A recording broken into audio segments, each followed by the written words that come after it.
watching prospects make their debuts and going through some firsts is always fun. Ad-league gunner last year, and now DL last year, now Grayson. Guys that we've been following for a while since my first year here, hearing a lot about and watching them progress through the minor leagues, and now arriving. It's exciting and special for everybody that's an Orioles fan, and I just want Grayson to. It's a big night for him, and I'm sure he's going to be nervous like he was in Texas, his first home start with T-shirts. And I just hope he goes and relaxes and pitches like he did from that second inning on, because that was great stuff. Is there something he can learn about? Because he did settle in so well after that first inning last week in Texas. Is there something he can learn, or maybe you mentioned to him about how he can capture that second, third, fourth inning? That style of pitching. I think it's really normal and natural to be extremely amped up, when you go through something like that for the first time, and the way he had his family there, and you saw the emotion after the game, what that meant to him and his family. He's really talented. He's going to settle in just fine. I just want to hopefully he's able to relax enough to be able to pitch to his ability, in his first home start. In spring training, he was pitching to get a job with, the potential of Kyle coming back. He's kind of doing it again. How do you feel like he's handled that? How have you kind of talked to him about that situation? I haven't talked to him about it since, honestly. I just, sometimes there's baseball decisions that are made, and that's part of being a player. And, we went with 5 different starters at the time. And knowing that he was going to be up here at some point, because things are going to happen like they happened, and I thought he handled it extremely well.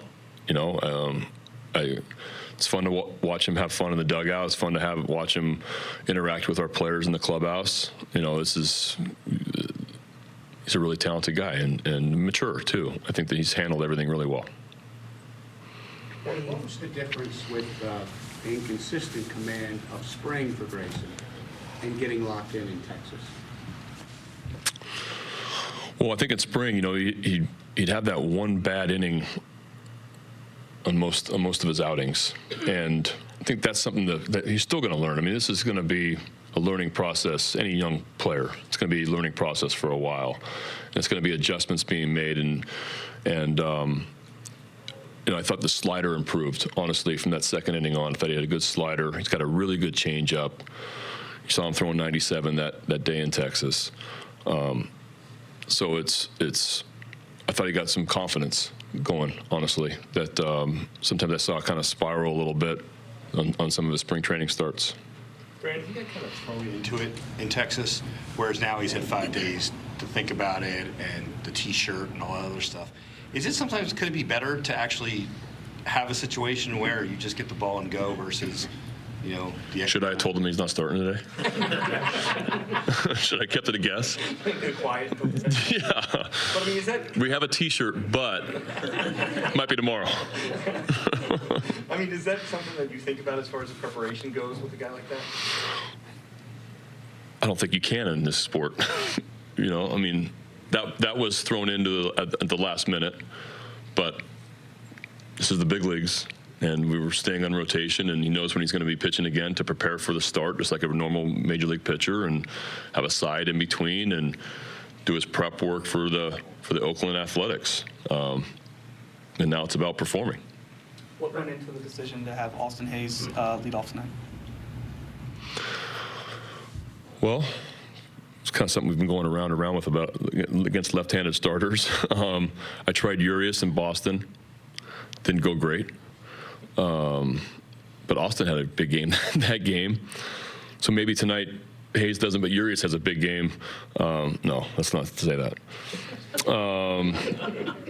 No, I'm just looking for, Austin's had really good at-bats the last couple games. I thought he's been swinging the bat well against left-handers. And so we're going with him. Is it at times through the order consideration, get Hayes 3 at-bats against the lefty, put Cedric down there to get 2? Yep.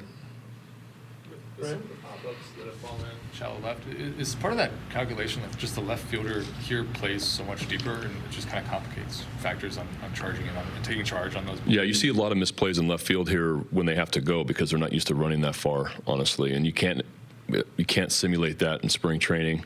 But we're going to be practicing it here because this is a different park than we normally play in, and I mean, not a normal park in spring training. It's pretty cookie cutter. Now they have a lot of room to go, and you know, I thought Austin played unbelievable in left field here last year. You know, that play yesterday, that ball comes way back and kind of overran it a little bit, but you know, we haven't played our best defense as a club yet, and but we will be shortly. Brandon, back to Grayson for a second. This may sound like a stupid question, but you're talking about him learning at this level. Are you and the club committed to him doing all the rest of his learning at this level, no matter what? I think we're keeping our options open with everything, honestly, and trying to win. So we feel like whoever is giving us our best chance to win, you know, that's where we're going with.